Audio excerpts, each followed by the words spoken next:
Hindi na po pala kami nakapag-video ng kakarating lang namin sa school. Pagdating ko po kasi is nagsusulat na si Red ng math namin, performance test daw namin. Papansin nyo, nandyan yung dalawang A above na yan kasi nagtatanong sila about dun sa SWOT analysis sa product namin. Hindi po kasi nila ginawa sa GC naman nakalagay na. Kaya yan, kita naman yung stress ni Dayan, inaasikaso niya muna. Diyan po banda, di pa rin po tapos yung GenMat namin, pero ox na yan, design na lang daw po yung kulang kasi pag di po namin dinesignan yan, mababawasan po yung points.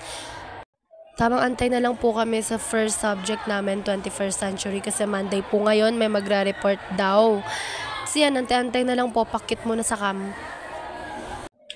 Tapos dito po banda, ELs na po. So yan, nag-discuss lang po ng kaunti si Sir. Tapos si Dayan po nagsa-cellphone. Favorite niya po talaga yung games na yan. Addict siya dyan.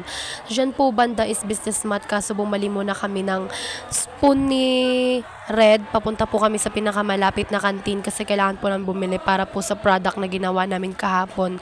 Bibigyan po namin yung ka-group namin. Kaya nindamin ng spoon kasi hindi po kami nakadala. So papunta na po kami niyan. Nandito na po pala talaga kami. Wala pa masyadong tao kasi di pa naman break time. So kumuha na po ako ng bali 3 spoon kasi 3 piso lang naman binigay ko.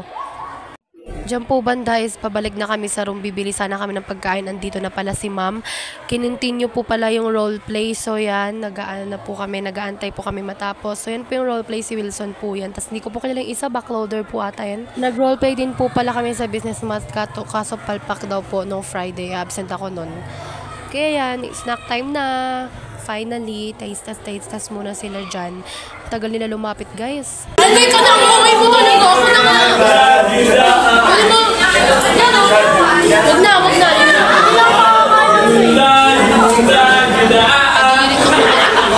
Hindi maubos, dadalhin namin ito na rin. Sa Angel kasi! Okay na!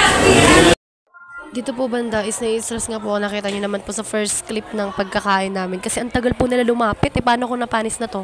Diyan po banda mabili ako ng mani. Tapos diyan po approve naman daw. Masarap daw. I'm so happy and glad. Yan, okay po. Diyan po banda is next subject naman po. Nag-21st century summative. HGP po yan. Kaso in-insert ni ma'am yung summative test namin. Kasi wala ng time kanina. So kami yung pinakaunang matapos ni Red. Kaso si Dayan is school study first po talaga yan siya. So pagkatapos po ng 21st century or HGP namin is na-games po kami ni Red.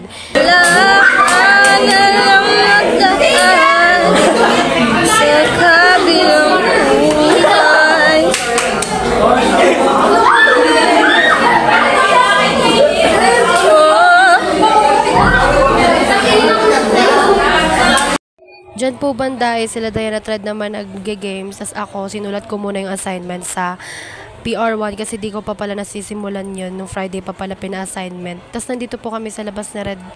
Kasi naantay po namin yung PR1 yan. Kaso wala pa si Sir kaya ginagawa pa na Red yung business math na ipapasa ngayon. Tapos dyan na time, nandiyan na po si Sir, nagsisimula na po kaming mag-discuss about sa practical research na sisimulan namin na chapter 1. So ay nakaka-stress. Dyan po banda is overtime na po naman talaga si Sir. Overtime na naman po siya. Mga 5:50 na po ata dito 5:40 uwian namin. Pero okay lang, important rin naman po yung pinag-uusapan namin. So every Monday po talaga nag-overtime si Sir kasi vacant naman namin. So this time naman is uwian na talaga. Ang saya-saya na Red. Mauuna na daw siya sa akin. Iiwan niya na yung cellphone niya.